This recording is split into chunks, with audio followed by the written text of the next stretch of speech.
saya Dr. Fania Zamri bertemu lagi di Doc Story, sebuah program podcast yang mengupas tentang profesi dokter.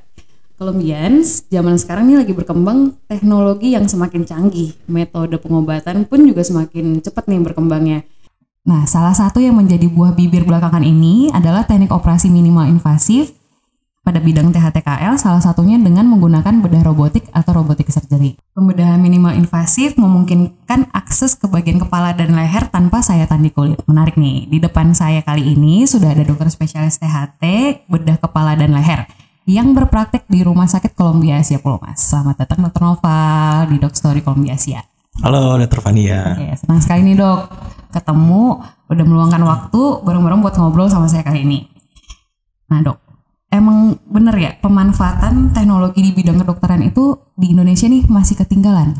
Boleh di pendapat dokter gimana? Oke, sebelumnya terima kasih kepada Columbia dan Dr. Fania juga sudah mengundang saya. Jadi kalau kita berbicara tentang perkembangan minimal invasif di Indonesia, saya bahasnya tentang THT aja ya. Okay. Karena kalau bidang lain mungkin bukan kompetensi saya.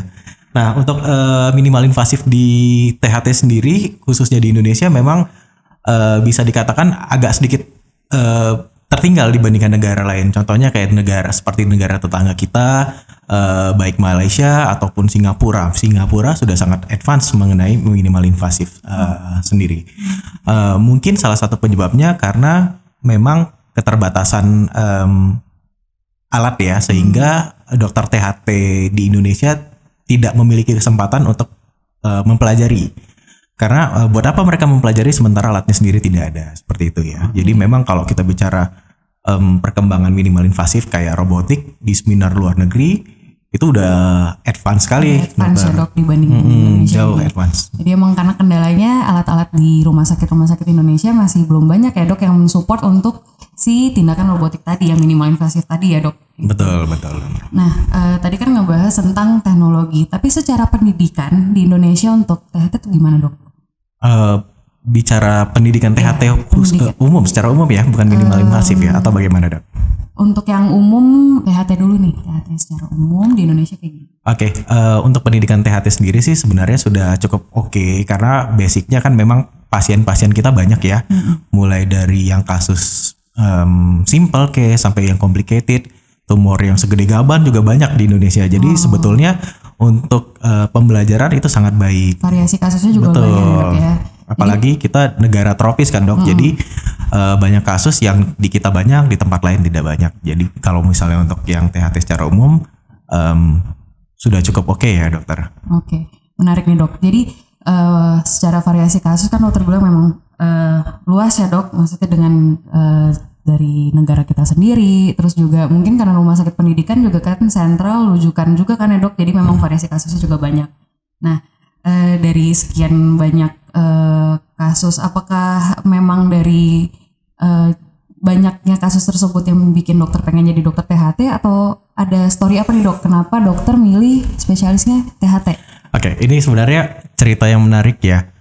Awal mula ketika lulus dokter umum, pemikiran saya adalah ingin ambil spesialisasi yang tidak terlalu banyak kerjaan, yang pendidikannya nggak ribet, nggak harus jaga 24 jam bahkan 72 jam di rumah sakit. Nah, saat itu saya berpikir akan mengambil spesialisasi lain, contohnya gizi klinik dan farmakologi klinik, betul. Cuman karena satu dan lain hal terpengaruh oleh teman angkatan saya, akhirnya saya mengambil THT dan saya merasa terjebak saat itu. Nyesel nggak dok? Setelah, ya sebetulnya ada nyesel dok, cuman udah keburu lulus, jadi dijalanin aja. Jadi justru malah terjebak sama teman-teman, akhirnya memutuskan ambil. Boleh diceritain nggak dok, terjebaknya itu karena apa? Oke, terus terang kan saya lulusan dari Universitas Padjadjaran di Bandung untuk yang S1 kedokteran umumnya. Nah di situ memang saya lihat ya sebagai koas saat itu atau pas pendidikan dokter umum, bahwa pendidikan THT spesialis di Unpad atau di Hasan Sadikin itu kesannya seperti santai. Menurut pandangan seorang koas ya saat itu. Nah, ada satu statement dari teman saya yang menarik. Dia bilang gini, lo tahu kan pendidikan THT di Unpad seperti apa? Gitu deh. Oke, nyantai dan lain-lain. Terus dia bilang, nah di UI lebih santai lagi. Nah saya ngambil THT-nya di UI di RSCM ya. Statement itu yang menurut saya jebakan dari teman saya ya, karena berpikir bakal jadi santai. Betul. Di Unpad aja nyantai, apalagi di UI dong. Harusnya seperti itu kan. Cuman setelah masuk kayak wow. Ternyata tidak ini sesantai itu ya. Betul. Sangat kompleks ya ternyata THT itu. Oke, berarti itu kan itu dokter ngelihat berdasarkan pengalaman dokter waktu di koas. Ada nggak dok pengalaman dokter pada saat koas dulu yang cukup menarik lah, yang teringat sampai sekarang gitu? Untuk koas sih sebenarnya ya tidak terlalu banyak ya. Kalau dibilang teman saya nih yang non medis sering bertanya kan, kalau di rumah sakit kalau malam banyak hantunya nggak? Nah, standarnya. Nah, kemudian setelah lulus sekarang, setelah pendidikan dokter umum dan spesialis, saya baru ngeh nih. Oh ya, selama pendidikan ada cerita horor gak ya selama saya jaga? Nih saya recall nih.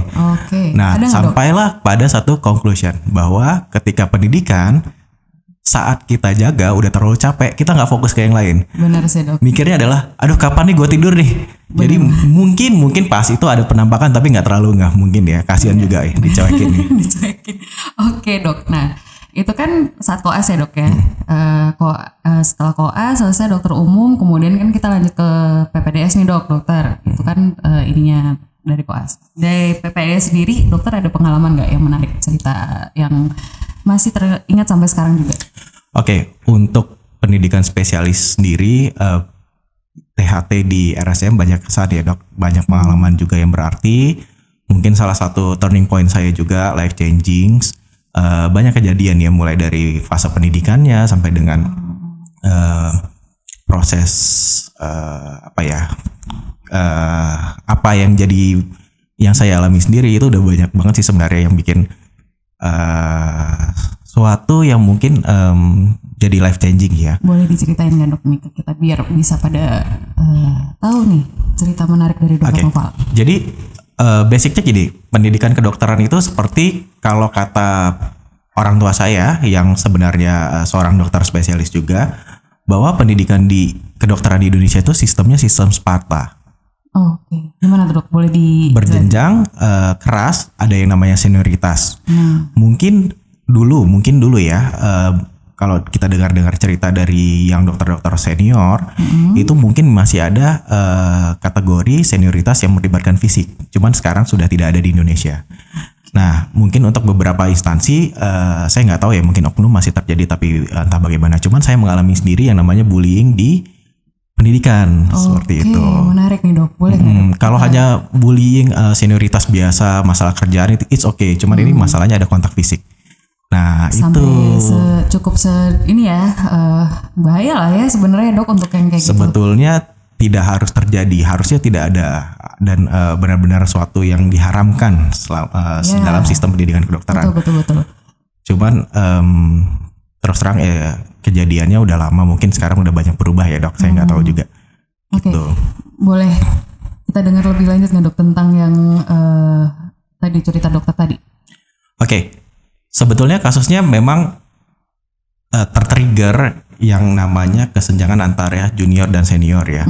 Jadi di mana senior itu merasa dia punya hak untuk memberikan suatu tugas kepada juniornya. Kemudian mungkin di satu sisi juga saya ngerasa wah ini berbaun overload. Jadi ada suatu titik di mana mungkin ya saya terlalu nyolot, mungkin terlalu capek dan lain-lain. Akhirnya agak sedikit ada pressure ya, agak-agak sedikit yang nggak sesuai dengan ini. Dan senior saya saat itu tidak terima. Cuman asal bisa diselesaikan secara baik-baik kekeluargaan sih oke. Cuman masalahnya ada kontak fisik ini yang jadi masalah. Dan kejadian itu saya ingat banget itu di Bangsal ya dok. Saya sedang ke pasien, lagi ganti balutan pasien. Kemudian tiba-tiba senior saya nyamperin dan apa ya istilahnya ya, nampol lah ya, nampol istilah Jakartanya ya, nampol di bagian muka, gitu. Cukup shock ya, pasien saya sendiri juga sampai kaget pas itu. Nah itu suatu hal yang sebenarnya kita ya kalau bisa tidak terulang lagi ya dok untuk zaman sekarang ini, tapi bisa diselesaikan dengan baik ya dengan instansi dari instansi pendidikannya ya dok. Untuk instansi pendidikan memang memfasilitasi ya. Cuman satu yang menarik saat itu adalah ketika kondisi kejadian, saya cuma punya dua pikiran. Pertama, antara saya melawan seniornya, berarti ada kontak fisik berikutnya, atau kedua saya selesaikan secara elegan. Nah, yang saya lakukan adalah mungkin agak di luar nalar ya, nggak maksudnya. Yang saya lakukan adalah ketika itu saya langsung ke IGD, daftar sebagai pasien, lalu minta dilakukan visum. Untuk ini ya pencatatan yang terjadi. Karena saya berpikir gini, kalau misalnya saya pukul balik nih nggak akan selesai. Dan posisi saya sebagai junior, bagaimanapun biasanya instansi pendidikan akan menyalahkan junior karena kenapa melawan gitu. Nah, dengan adanya pelaporan ini, kemudian saya sampai ke polisi bikin BAP, saya punya bargaining point, saya punya pegangan lah nih. Ini harus selesai nih secara baik-baik, minimal ada perubahan di institusi pendidikan saya saat itu. Benar banget dok. Jadi memang hal-hal yang kayak gitu memang mestinya sudah nggak perlu lagi ya dok untuk yang sekarang ini. Karena ya pendidikan yang kita mau kan adalah menggali ilmu sedalam-dalamnya, bukan urusan yang kayak gitu-gitu malah kita terganggu dengan hal-hal yang sebenarnya semestinya tidak ada pada saat pendidikan. Betul. Karena basicnya kan gini, dokter itu diarahkan untuk keluar, salah satunya selain men-treat pasien juga harus keluar sisi humanity-nya kan. Ya, benar banget. Berarti tidak ada yang namanya kontak fisik ataupun sifat yang harusnya yang sifatnya bullying itu udah nggak ada.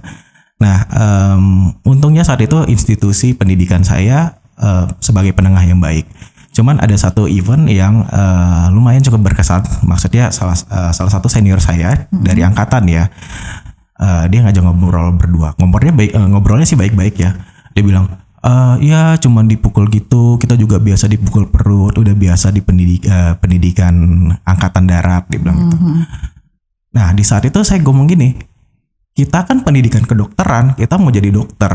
Saya daftar untuk jadi spesialis THT. Bukan sebagai angkatan, medannya beda nih.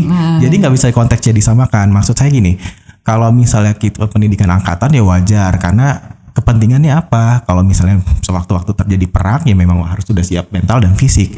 Cuman beda untuk urusan kedokteran. Jadi memang kita harus tonjolin yang humanity-nya. Betul. Oke dok. That's the point.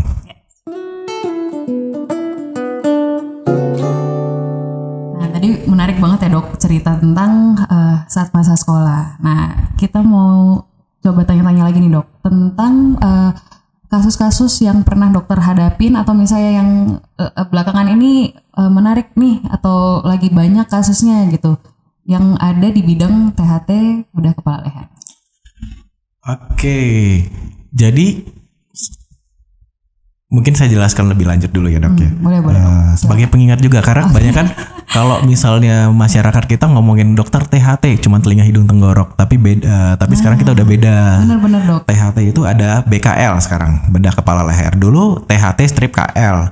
Cuman makin kesini kayaknya memang perhimpunan saya makin masyarakat kok masih belum terlalu ngeh bahwa THT itu nggak hanya telinga hidung tenggorok tapi ada bedah kepala lehernya. Betul, makanya sekarang istilahnya SP THT BKL, ada bedah kepala lehernya sehingga lebih gampang untuk ditahui ya.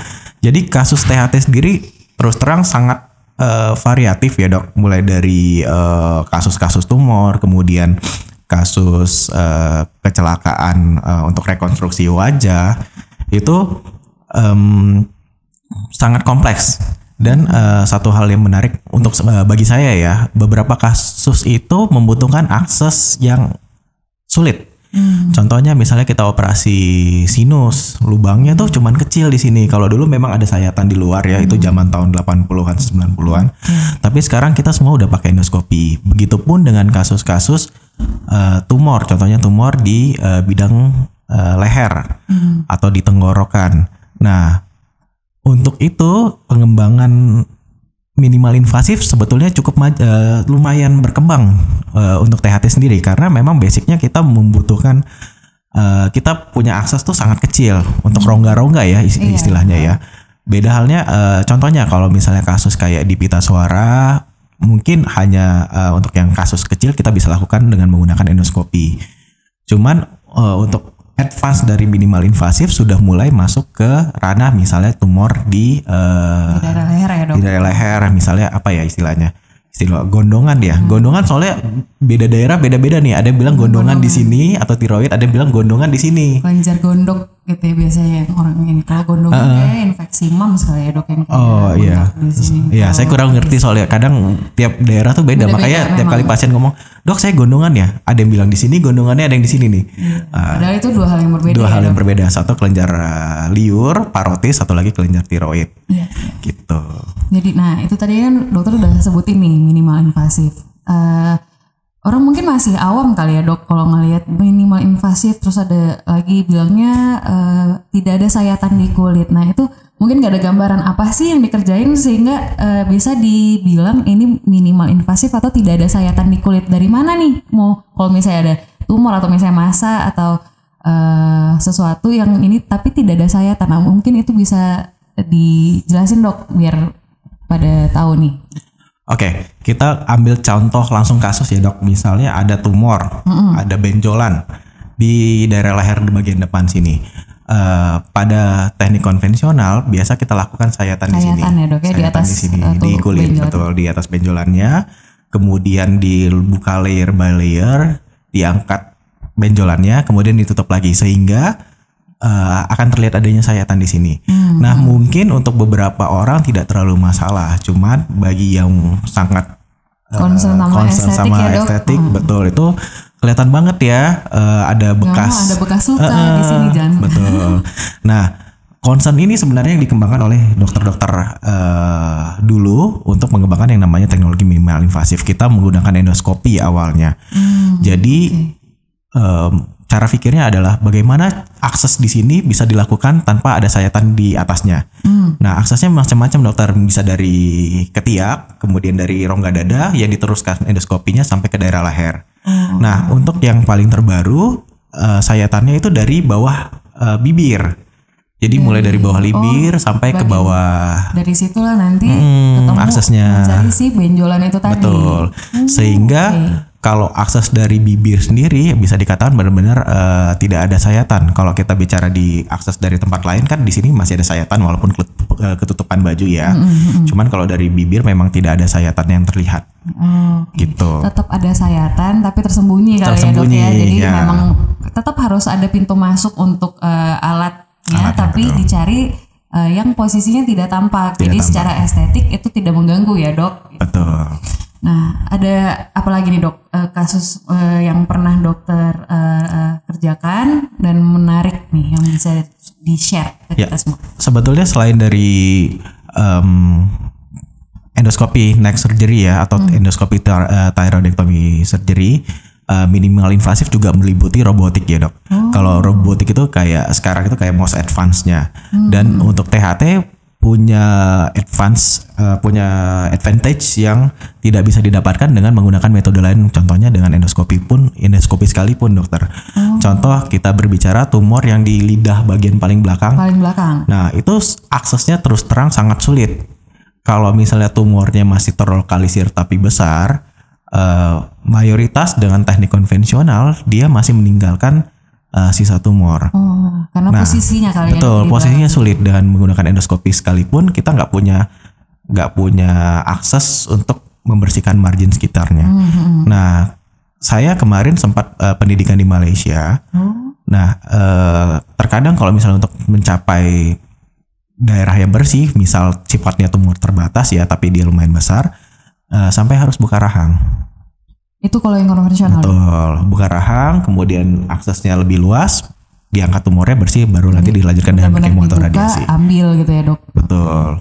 Nah, dengan kondisi teknologi yang sekarang, dengan menggunakan robot, kita punya perpanjangan tangan nih berupa arm si robotnya. Dan sifat arm robot itu dia kecil dan bisa bergerak 360 derajat. sehingga dapat mencapai semua batasan dari tumor. Itu yang merupakan kelebihan robotik yang tidak dipunyai oleh metode lain. Dan itu biasanya terbatas terutama pada daerah yang orofaring kita sebutnya, daerah dasar lidah yang bagian dalam atau daerah tenggorokan bagian dalam. Jadi dengan alat itu masuk sebagai perpanjangan tangan dokter nih ya, bisa mencapai ke bagian yang sulit kita lihat. Jadi tanpa harus membuka area leher ya dok, gitu. Atau area rahang ya tadi dokter ceritain. Oke, nah itu dokter sempat ada pengalaman pendidikan di Malaysia. Ya, saya berapa lama dok? Pendidikan untuk robotik sendiri sekitar 3 bulan di Malaysia. Kasusnya lumayan beragam dan selain dari robotik juga dibarengi dengan cuman untuk kasus-kasus tumor juga lumayan banyak kasus tumornya di sana.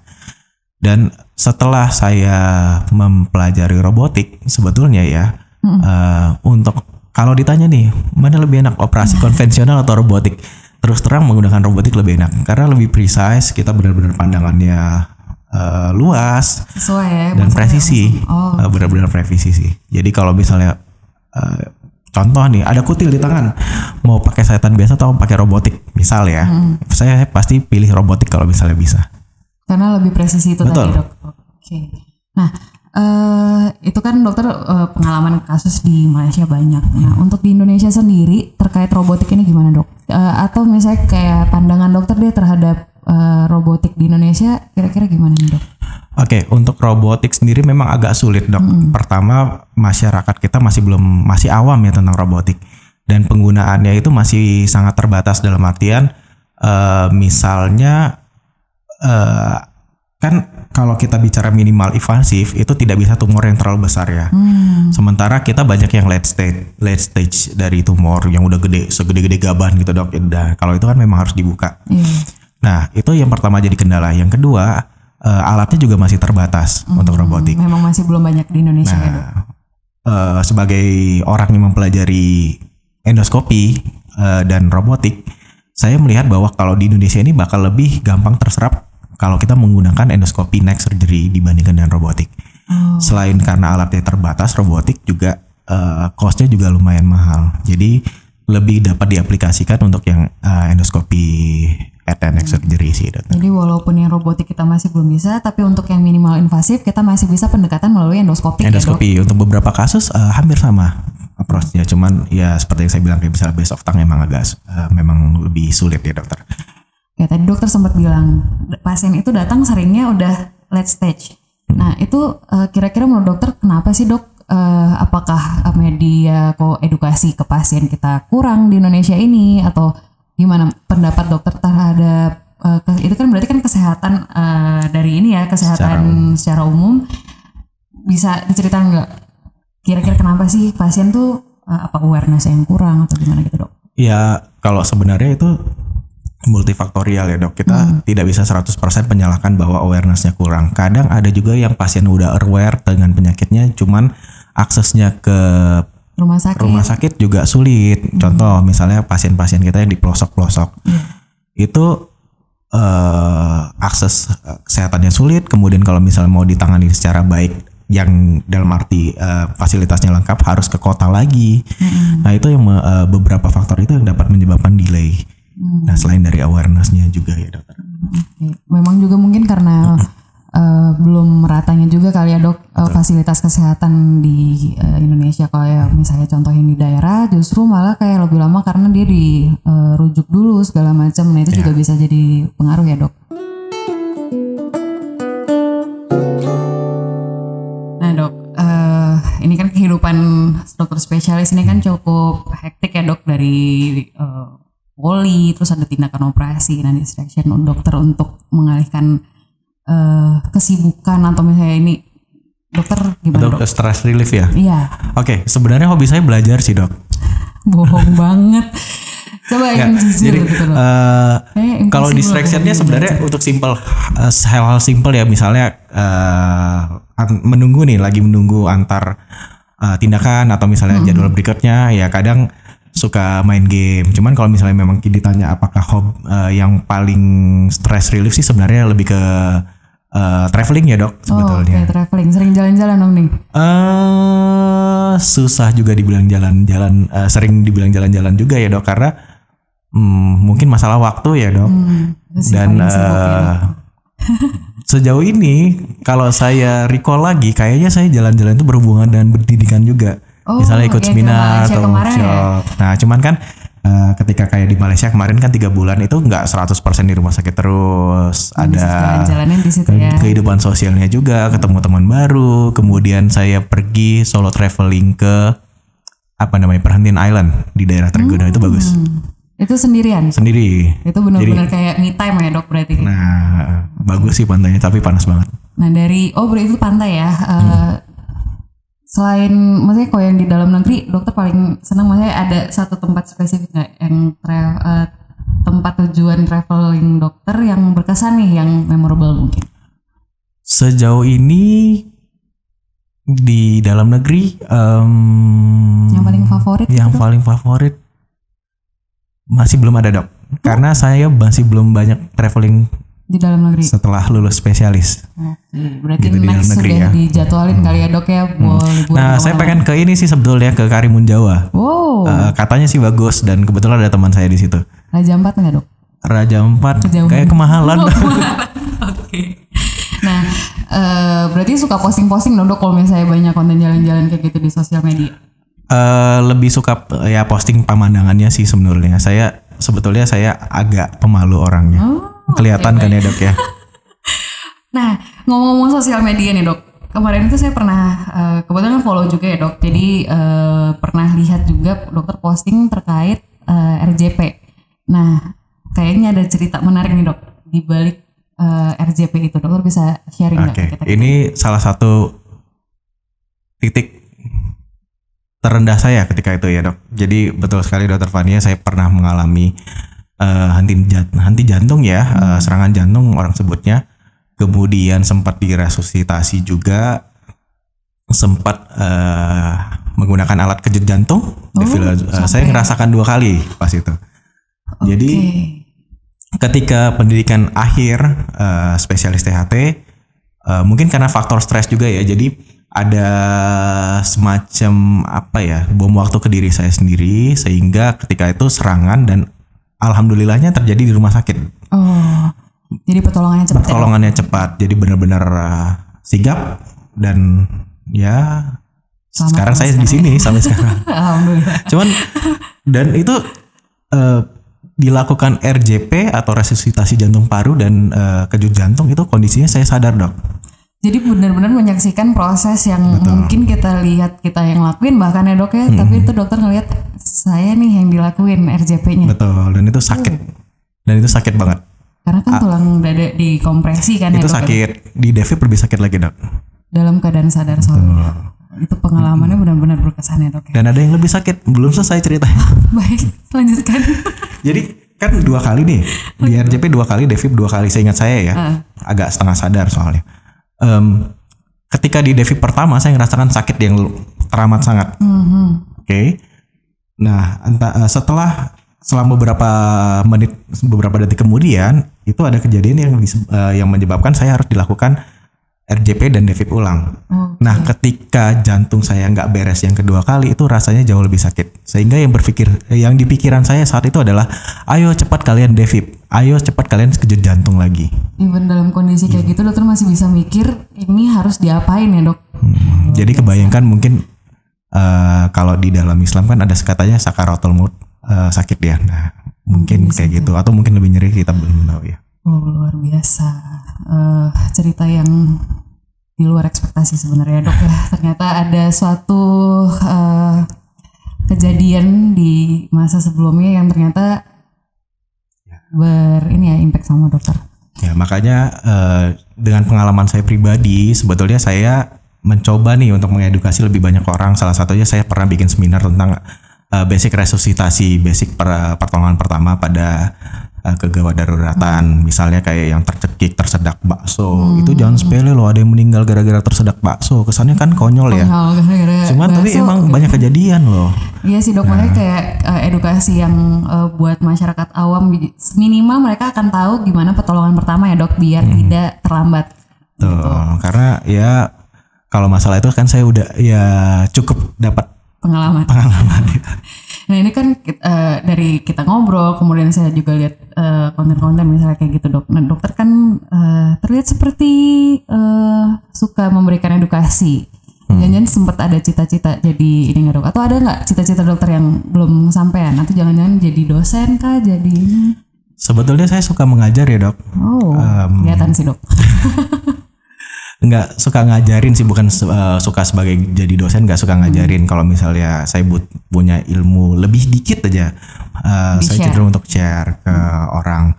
Jadi ketika awal memang niat saya untuk jadi pengajar di salah satu institusi, cuman mungkin karena keterbatasan dan satu lain hal niat itu kandas. Nah, cuman untuk kedepannya kalau ditanya cita-cita next stepnya apa sih, sebenarnya saya ingin mengembangkan minimal invasif, baik itu robotik ataupun endoskopi head and neck surgery ya, untuk THT di Indonesia.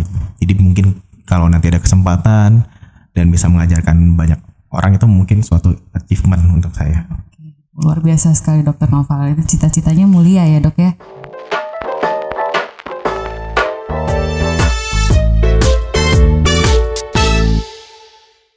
Oke dokter, nah ini udah selesai kita ceritanya. Lanjut ke sesi berikutnya, kita mau main nih dok. Main mitos atau fakta. Oke. Kita lihat ini ya, ada mitos atau fakta apa nih dari yang mungkin isunya sering beredar di masyarakat kita. Terkait THT kan dok? Iya dok.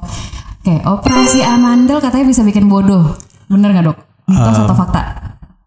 Mitos. Oke, bisa dikasih penjelasan karena kan ini sering muncul nih stigma-stigma kayak gitu dari masyarakat. Oke, basic konsepnya gini, amandel kan posisinya di tempat saluran nafas sama saluran makan ya. Kalau kita bicara saluran nafas ada sumbatan, berarti flow oksigennya nggak oke. Nah, simpelnya kalau misalnya flow oksigen nggak oke, kadar oksigen dalam darah turun. Dan ini biasa terjadi ketika orang tidur.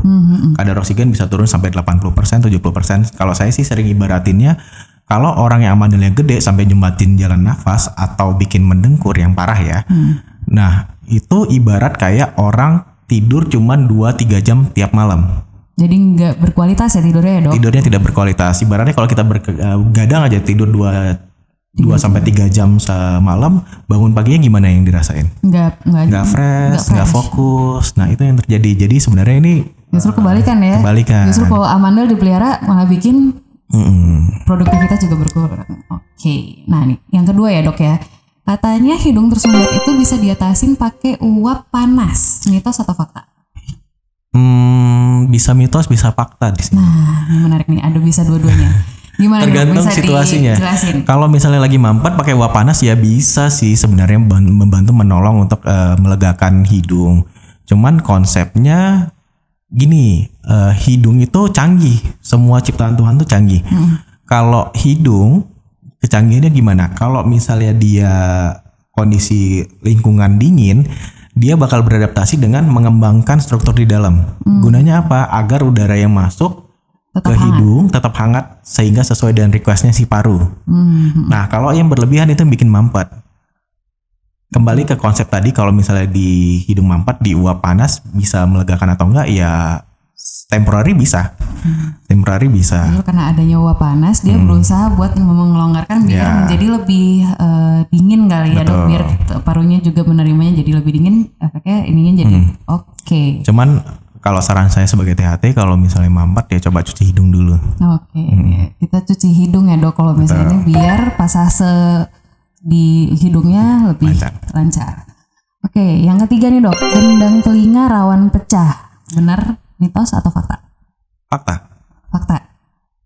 Kondisi tertentu, misal contohnya sesimpel kayak lagi flu berat nih naik pesawat.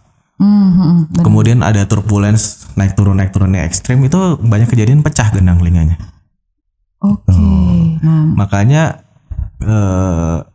misalnya lagi pilek naik pesawat merupakan tindakan yang agak kurang pintar. Jadi mending tanganin dulu pileknya, barulah naik pesawat. Nah, tapi kalau misalnya dia harus on schedule saat nah itu yang dilemanya agak susah ya sebetulnya. Ya bisa kita akalin tanda kutip ya, biasanya saya kasih obat semprot sih. Oke, jadi ada solusinya ya dok, kalau Ada misalnya solusi memang harus walaupun- pun kita masih bisa tetap flight ya. Oke, berikutnya nih dok, menjepit hidung katanya bisa bikin mancung, boleh nih, mitos atau fakta? Kalau misalnya Mitos. fakta kan tinggal pencet-pencet aja nih dok. Jadi, mitos. Karena yang bikin mancung atau tidaknya itu tulang rawan. Oke. Tulang rawan kalau ditarik-tarik dia nggak bikin mancung. Karena sifatnya elastis ya dok. Mm-mm. Jadi nggak Kecuali akan bikin kalau mancung. misalnya yang dijepit terus-terusan, ya mungkin bisa mengubah struktur dari soft tissue-nya ya. Soft tissue maksudnya jaringan lunaknya. Cuman kalau sampai berubah drastis sih saya rasa nggak mungkin. Oke, berarti bukan karena dipencet-pencet yang bikin mancung ya dok ya. Gitu. Nah ini yang terakhir nih dok, minum es bisa bikin amandelnya besar, mitos atau fakta? Nah ini bisa mitos, bisa fakta. Nah boleh. Kalau kondisinya amandel sensitif, biasanya paling sering sensitifnya terhadap es atau coklat atau yang manis-manis atau gorengan. Nah, kalau misalnya dia amandel sensitif, ini bisa jadi fakta. Minum es bisa bikin makin bengkak atau radang. Tapi kalau kondisinya dia normal, amandelnya nggak sensitif, ya jadinya mitos. Karena Tidak berpengaruh signifikan. Nah, ini dok, kayaknya udah untuk mitos dan faktanya udah beres. Boleh pertanyaan terakhir ya dok? Silakan dokter. Nih, visi dokter selama 10 tahun ke depan tentang dunia kedokteran di Indonesia ini bagaimana dok? Oke, saya pribadi berharap bahwa absorpsi teknologi baru sekarang kita sebut sebagai minimal, contohnya kayak minimal invasif baik endoskopi, neck surgery ataupun robotik dapat diserap dan baik untuk tenaga medisnya ataupun pasien kita dapat menikmati. Karena bagaimanapun itu sesuatu yang baru biasanya benefitnya juga lebih bagus. Nah, teknologi ini akan bakal berkembang. Mungkin nantinya bukan yang robotik lagi kita pakai, kita nggak tahu lagi ya untuk kedepannya gimana. Ya cuman kalau misalnya ada percepatan adaptasi teknologi, itu bakal lebih bagus untuk perkembangan kedokteran kedepannya juga. Dan saya harapkan untuk yang dokter-dokter baik dokter umum, dokter spesialis lainnya, saran saya jangan berpatok pada satu bidang saja. Usahakan coba kembangkan diri, cari apa yang kira-kira masyarakat kita butuh tapi masih belum ada, dan itu banyak sekali sebetulnya. Saya rasa di setiap spesialisasi ada.